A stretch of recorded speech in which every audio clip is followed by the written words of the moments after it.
Hello! Where's my theme tune music? Here we go.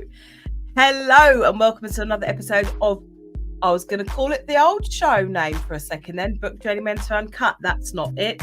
It's called Between the Covers. What is Between the Covers all about, and why is it named so? Oh, there you go. I feel better now. I haven't introduced myself, have I? My name is Daniela Bleckner. I am an author, book journey mentor, founder of a company called Conscious Dreams Publishing. We work with authors from all over the world to help them to get their powerful messages and stories out there in the form of books. Behind me in the bookshelf is some of the 300 plus books that we've published over the last 9 years. I'm absolutely passionate about providing a platform for unseen, unheard authors. They can have their voices heard and stories shared, so they can inspire, empower and educate for generations to come. So this show is really about getting up close and personal with authors, people within the publishing industry, so you can really understand what goes on between the covers of not just writing a book, but publishing a book and promoting a book. I have a very special guest today who I'm very excited to introduce you to. So without any further ado, I will do that. But if you're coming into the broadcast, please say hello, tap the screen, show us some love, let us know. Oh, there we go. Let us know where you're watching from. Let me just make sure I share this out. Share this out to your followers if you find this of value and worth. How can you not? I'm just trying to share it out myself as well. Multitasking, not always easy, but more than possible. There we go. Okay, so I am coming in. Going to introduce my fantastic guest who's coming into the broadcast now. His name is David Simon. He is the mastermind behind Simon Education, which is an online school. Let me just pull this up here. Online school that consists of interactive virtual classrooms that students find both stimulating and engaging. He also runs a Saturday school. On top of that, he has a plethora of his own books through his own publishing house. On top of that, he also has a festival that happens once a year called Hello There Ali Pally, called the Black British Book Festival, which is coming up on the 19th of October. I'm really looking forward to that. I'll be speaking there and selling books too. And he is also the founder of the Seed Project. So as I pull him into the stage, please give him a big welcome. If you have any questions, make sure you throw those up as well, and do share this out. Hello there, David. How are you doing? Hi there, Daniela. I'm fine, thank you. I'm fine. I'm well. Good. Considering my workload, I'm well. You do a lot, Simon. I mean, some of the things I've just reeled off are just a fraction of some of the things you do. So could you just introduce yourself and tell us a little bit about what you do? Yeah. Well, I'm David Simon. I'm an author and educationalist. And I think it was in 1987, I started a Saturday school in a rundown youth club that the night before, I think they had what they used to be called a blues dance. You might be too young to remember that, but a blues dance is where they would smoke spliffs, listen to reggae music, and dance. And I rented this place. I didn't realize, and I rented this little youth club and advertised. I called it Ebony Saturday School, and I thought the whole world was going to come. Advertised, and only one student turned up. So I wasn't sure whether I was onto anything here. But after about a year, I had about 100, and then after about 25 years, I had about 6,000. And wow! So you went from 100 to 6,000 in the space of how long? Now, a space of 25 years. Wow! Well, yeah. That's a huge feat. Yeah, but what happened? One of the students that came, the father was he ran what they used to call pirate radio. And his child was doing well. We were raising his child up, so he advertised it on his station. And then one Saturday, a whole host of people just turned up, and and it kind of took off from there. And we grew it. I started off in Lewisham, then I opened another school in another borough, then another borough. Ended up having 10, and whilst this was happening, after the years went by, parents would ask me, to do things like, come to me with educational problems with their child and say, my child has dyslexia, my child has this, can't read, can't do maths, etc. And I would just tell them, I started to make notes, and then somebody said to me, well, why don't you just put this into a book? And then around about 2004, I think it was, I put it into a book, and we called it How to Unlock Your Child's Genius. And we got it on the Friday, and on the, I think, Saturday, I've been asked by Diane Abbott's organization, the Black Child Conference, to do a presentation. So we brought the books. I was there with my wife, and I went into the hall and did the presentation. And after I did the presentation, it took me, a few minutes to pack up. And when I came out, I came to our desk, and all the books were gone. I thought that my wife had not wanted to put them out. You see, fantastic. Yeah, so that's when, and up until that point, I'd actually been working, writing novels. And so I wasn't doing nonfiction. I was writing novels. So I wanted to be a novelist. And I left university. I was running my own theatre company at the time. And so I wasn't looking at education, really seriously. I just wanted to help, the local children. But the book did so well, it made me think. And I thought, well, perhaps my calling is in education. So, and that was the first. And that the Genius book went on. I think there's about 37 in the series now. That's amazing. Yeah. And this is a non-fiction book for How to Unlock Your Child's Genius was the first book. Is that for parents, carers, teachers themselves? Well, I wrote it for parents, but what's happened, then the parents told the schools, and the schools bought it. So it's in a lot of schools. I didn't realize this. I was asked to do a book signing in W.H. Smith's, which, for those of you not in the UK, is a chain of bookshops and stationery. And when I was doing the book signing there, they told me that they had it on their system already, and that the staff working there, they said that their school, when they were at school, they had it. So everybody kind of seemed to know it, and we sold quite a lot. And what happened, because I had the schools, I could sell the books through the schools. And so I had a distribution service, a network, and I didn't really even use Amazon. So we ended up selling 13,000 of just that particular copy, and it wasn't through Amazon. Let's just stop there for a second. 13,000 of your very first book, How to Unlock Your Child's Genius, but via your own distribution, getting it into schools, which is, so many authors' dreams of doing that. And was it through your own connections, or just that there was a need for it? What do you think gave you that ability to sell 13? That's a huge amount. Yeah, it was. Well, what happened? I remember when we did the Diane Abbott event, it was 1,000. Those days it wasn't like print on demand. You got it all, and they delivered it, and you looked at it, and you think, oh my goodness, how am I going to? What am I going to do with them? I'm going to sell them. That's right. Yeah. So, but they sold well. Within I think 8 months, we sold them all. So we printed another 1,000, and then parents were asking them, and some parents wanted to sell them in their church. So there's a woman who sold, I think she sold hundreds in her church, and then a lot of them will sell in their church or in their organizations, or to their as gifts for their families, etc. So it was relatively easy. But what happened? We made it compulsory, because the service that we offered meant that we used to tell the parents they couldn't simply send their child to our Saturday schools and not expect to do anything at home. So part of their registration, they had to purchase the book. We made it compulsory, and they had to do the course. We actually developed a course around the book, because we wanted to make it holistic, a holistic system of education.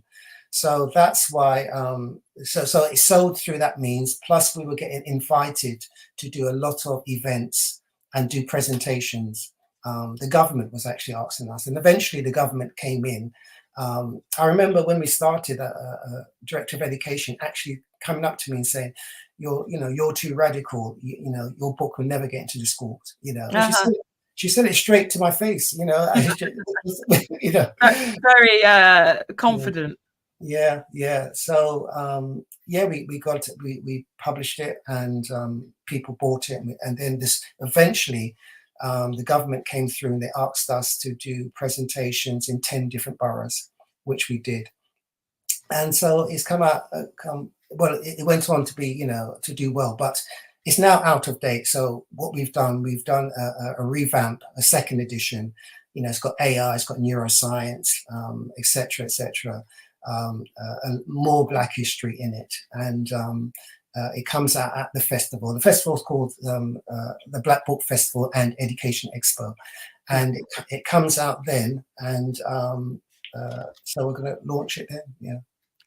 How exciting. So you've got a chain of 37. Your very first one sold 13,000. It's just amazing. You're launching your, would this be your 38th book now? No, this is a revised. This is a second edition of How to Write a Edition. But it wasn't actually my first book, because I'd written a novel when I was at university. Right.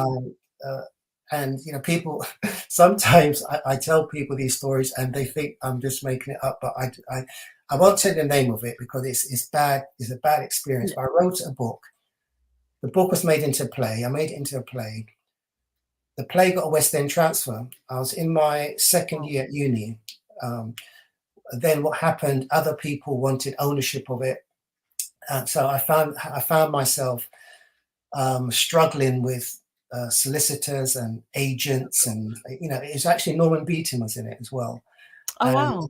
Yeah, and then so after that, I thought I'm never going to write anything ever, because it was a terrible experience, But after about a year, about 2 years or so, I wrote another book called Secrets of the Sapodilla, which did very well. And then I did a play called Mountaintop, and it got nominated for the London Fringe Awards. So I was a fiction writer. I was doing fiction, and during this time, I won the Peterloo Poetry Award for a play called, a poem called Have Pity.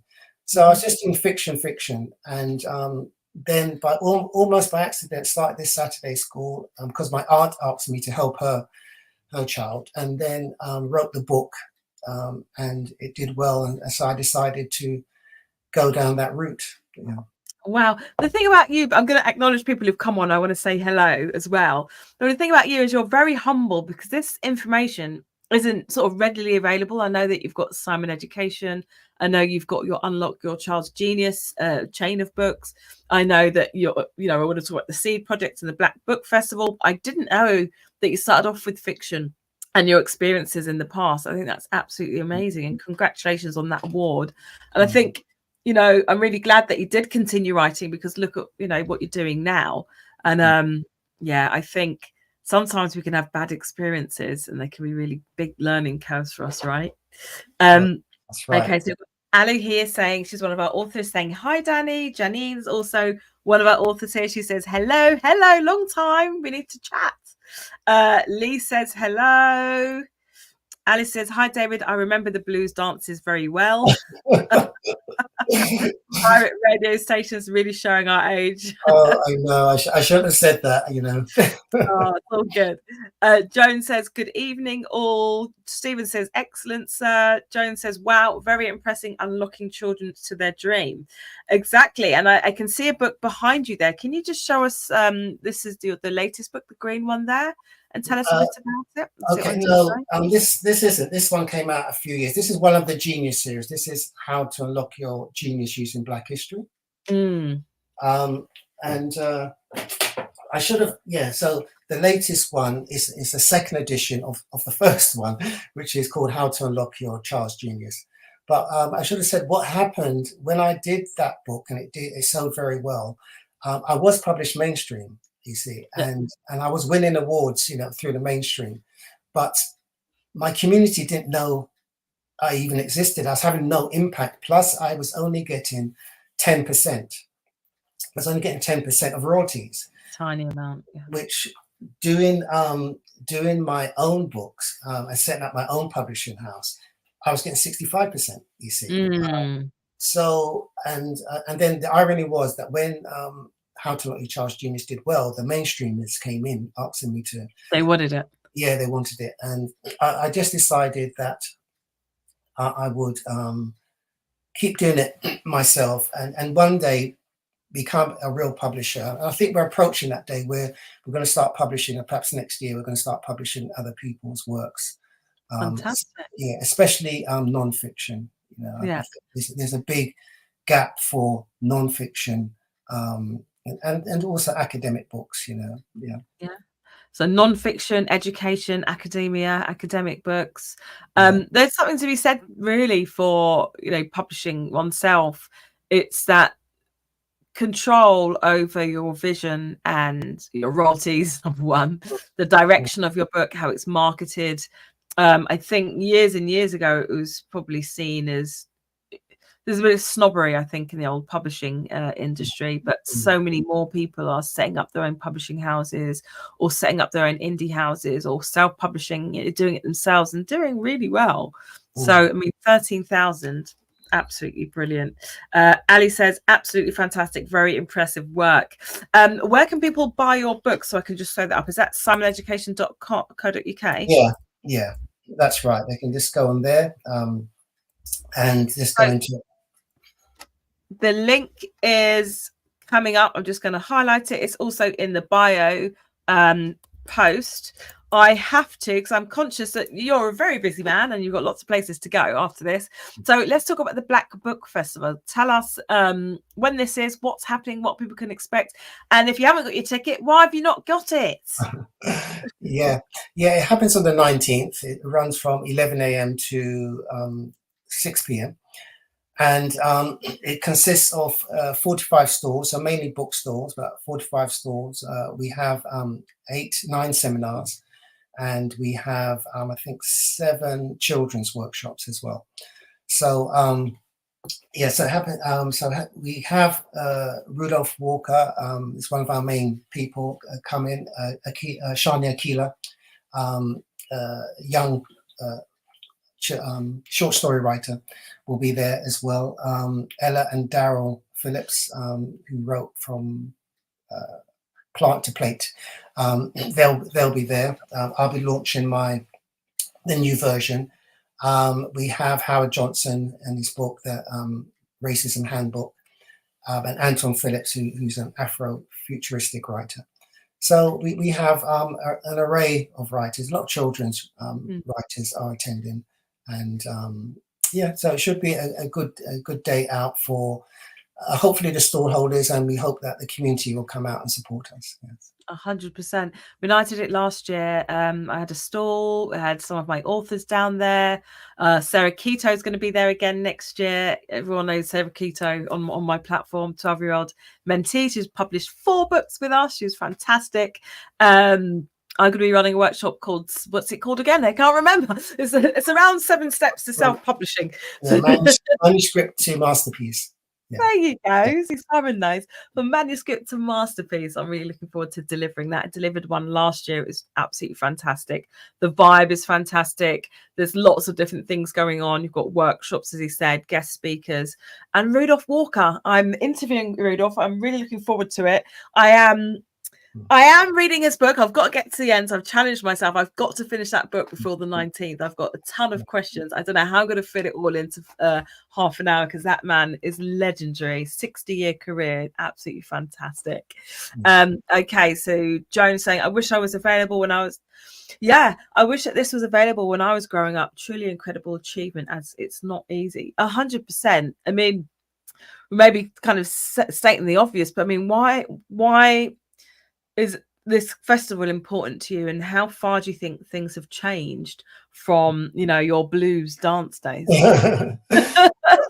It's important, and when you delve into Black history and you look at how we were as a people, you look at, say, Timbuktu, and ordinary people in Timbuktu, in so-called medieval Africa, used to have their own libraries.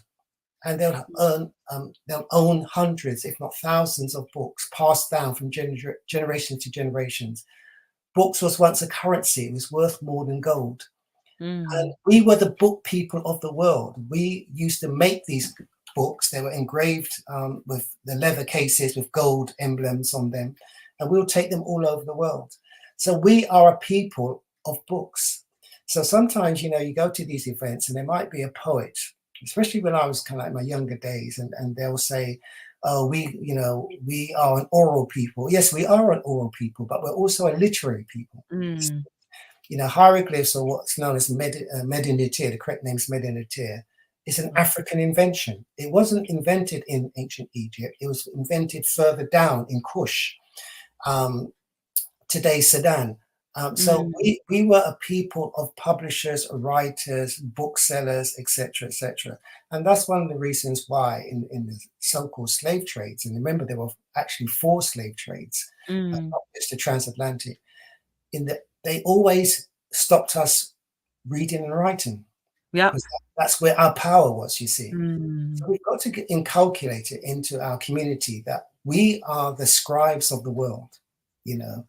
And one of the, I read hieroglyphs, as part of my course, and Wow. I love What writing. what course are you doing? Sorry, I'm really interested. We do an online Black History course.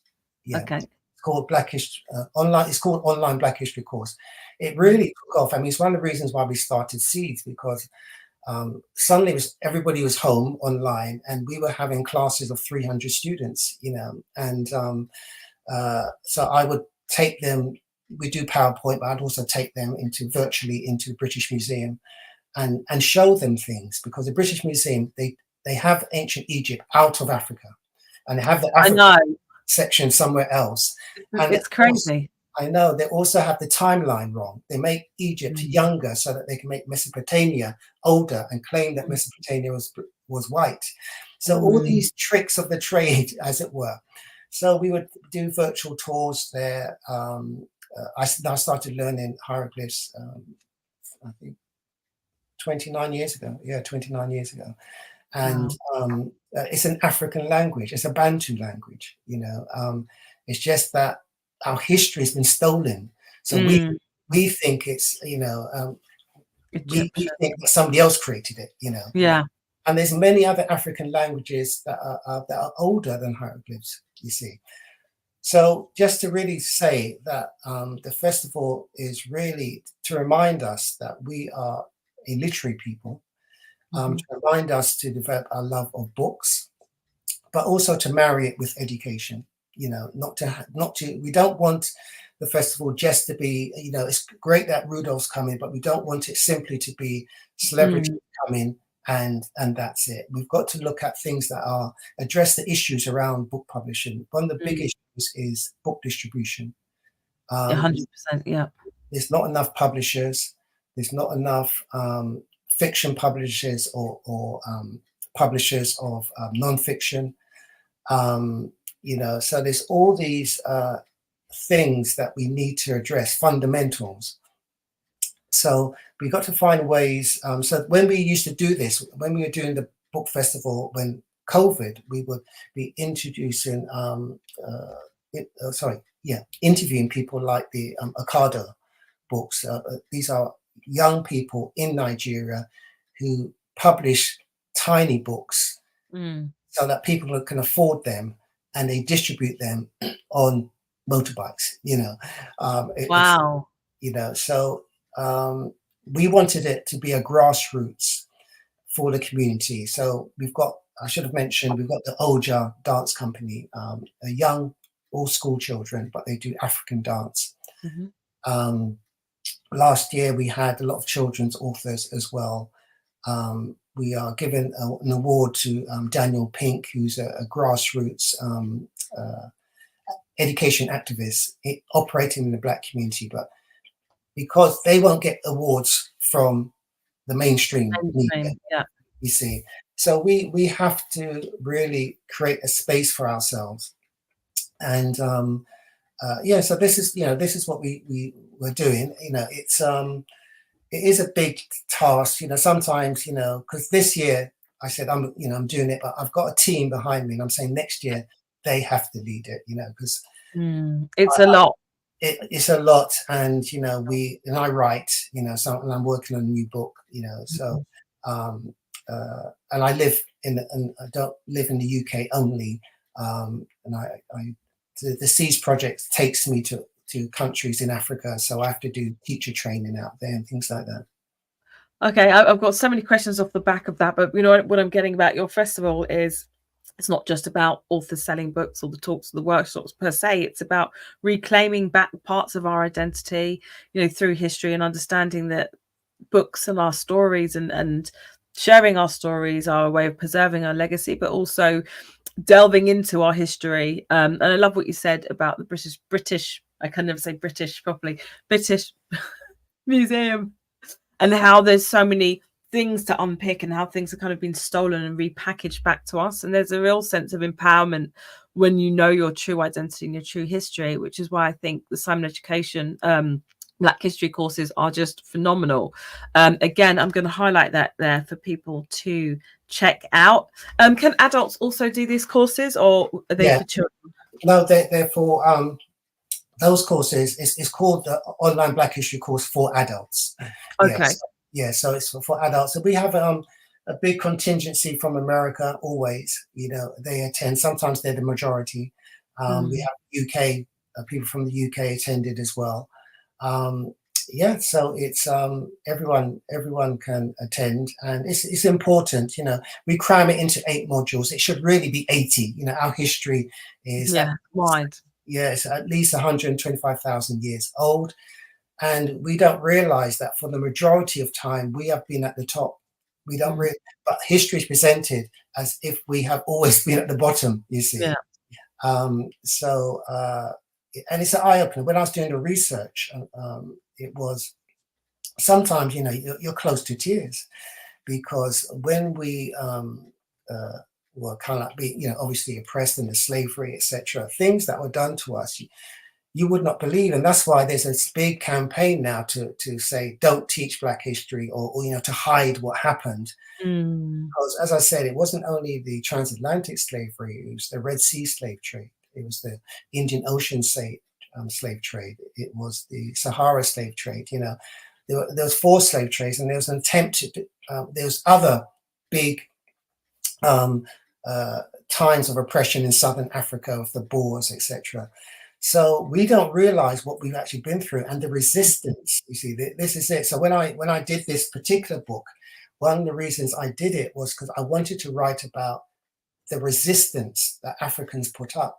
Not only that, in particular, well, everyone, but women, because women were resisting not only on the battlefield, but they were resistant in other ways, like the Ndebele women who would create house designs with geometric shapes and have secret codes. So we were kind of like coding, you know, we were coding before there was digital coding, you know, with drum codes and things like that, you know. So I was just amazed at what I was researching, I was reading reports from I think his name was Felkin, I'm kind of going off the subject. Sorry, I feel like I'm taking the course.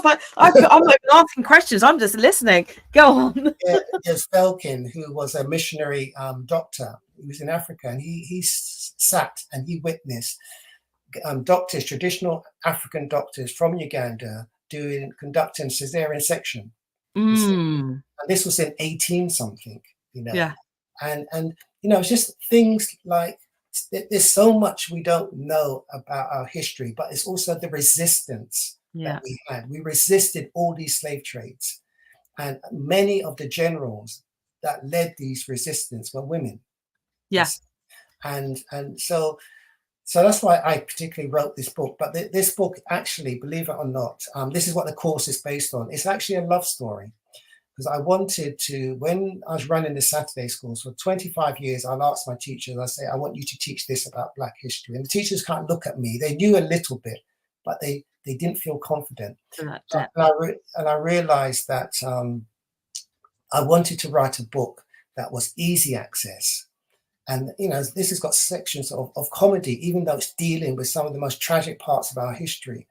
But I wanted to write a book that was accessible to many people. And so I wrote this, and the second edition came out earlier this year. And we based the course on it. And the course, especially during COVID, it was selling, you wouldn't believe the amount of books we were selling online, especially to the American audience, you know. Wow. That just goes to show there is a real demand. One of the things that frustrates me is, especially with, I work with young people. Whenever it comes to Black History Month, I've been in some schools, and what does it mean to you? Why is it important? And they sort of straight away go to reference, and there's nothing wrong with it, but it's always like the civil rights movement. We're talking less than 100 years ago, or they'll talk about slavery, and like you say, it's like everything. Slavery was the interruption of our history. What about all of those thousands of years of like richness and just culture and the languages that have been strategically broken up and stolen and taken our true identity? All of these things, it's so important. And I guess as you were speaking, I was thinking, can you see any kind of correlation between, you say a lot of people who buy your courses are, American as opposed to British? Do you have any idea why that could be, or what that might be, what the reason behind that could be? It could be just like numbers, you're dealing with like 63 million as opposed to, under 2 million here. So it could be numbers. But even when I have the Americans on the course, I'm shocked at how little they know. I mention things like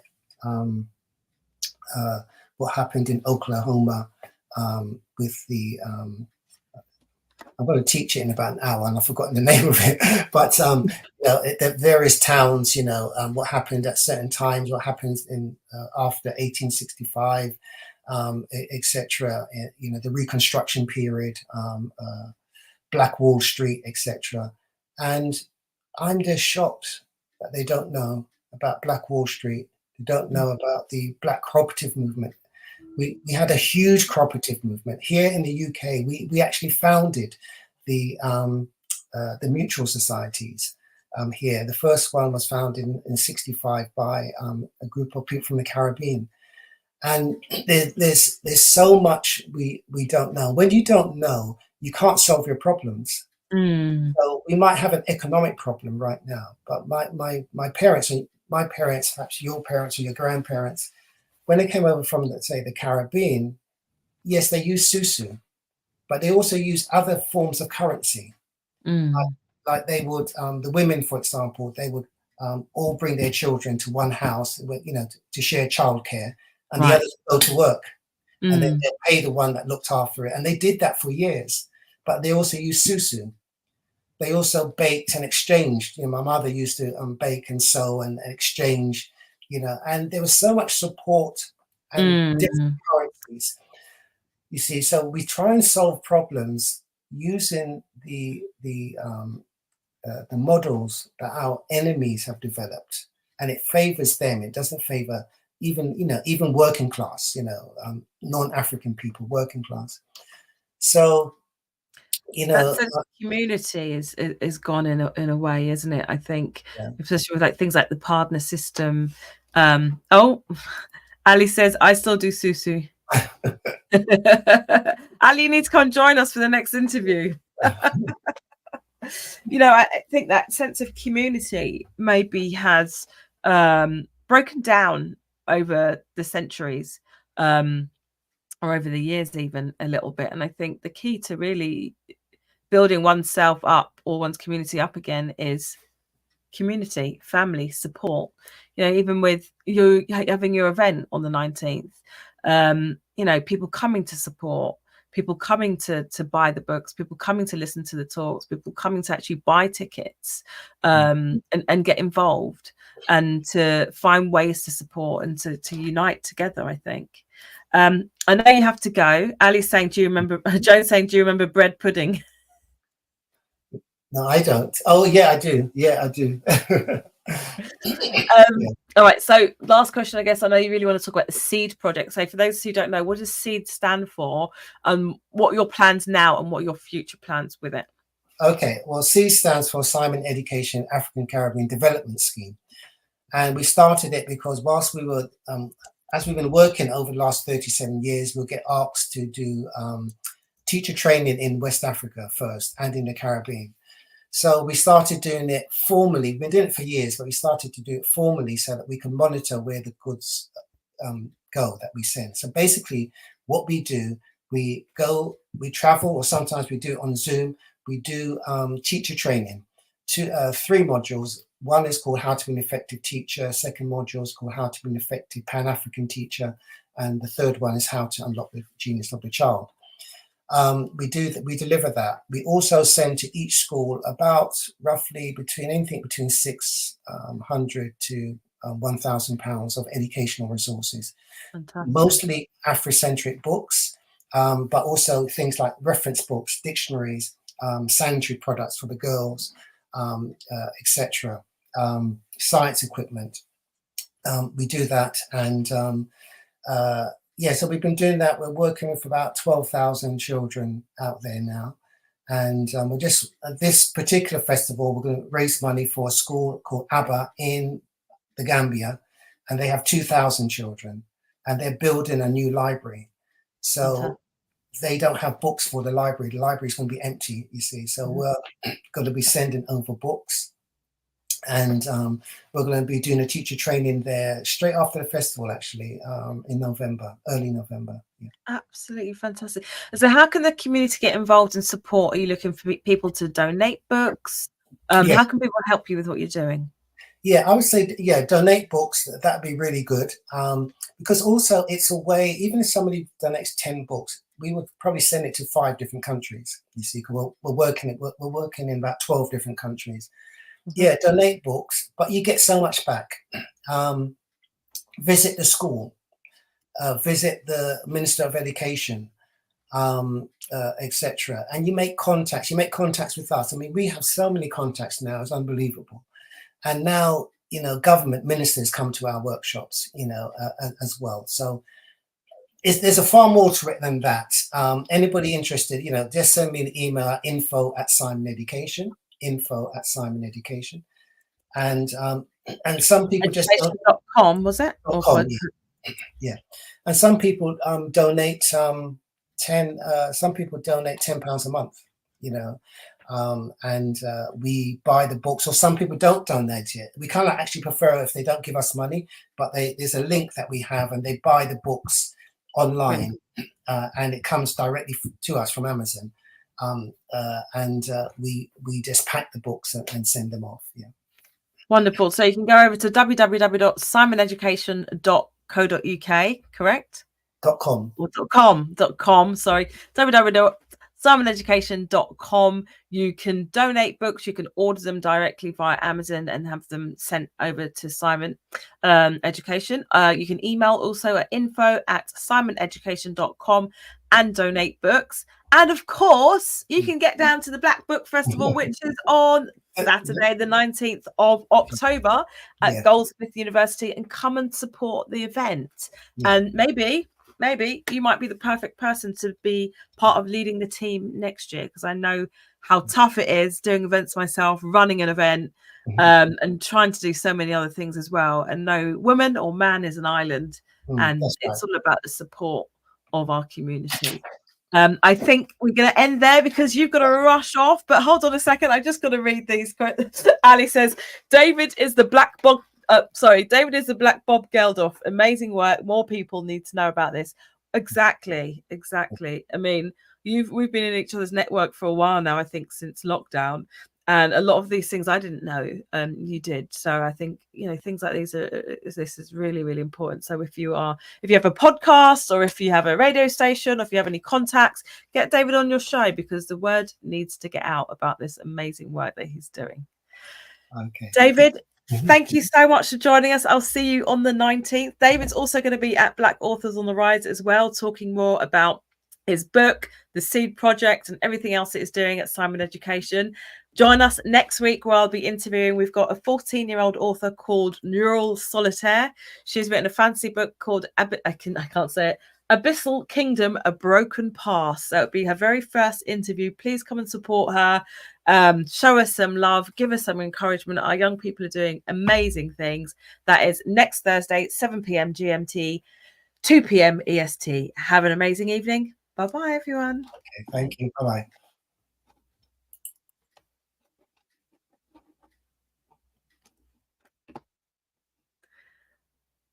Have an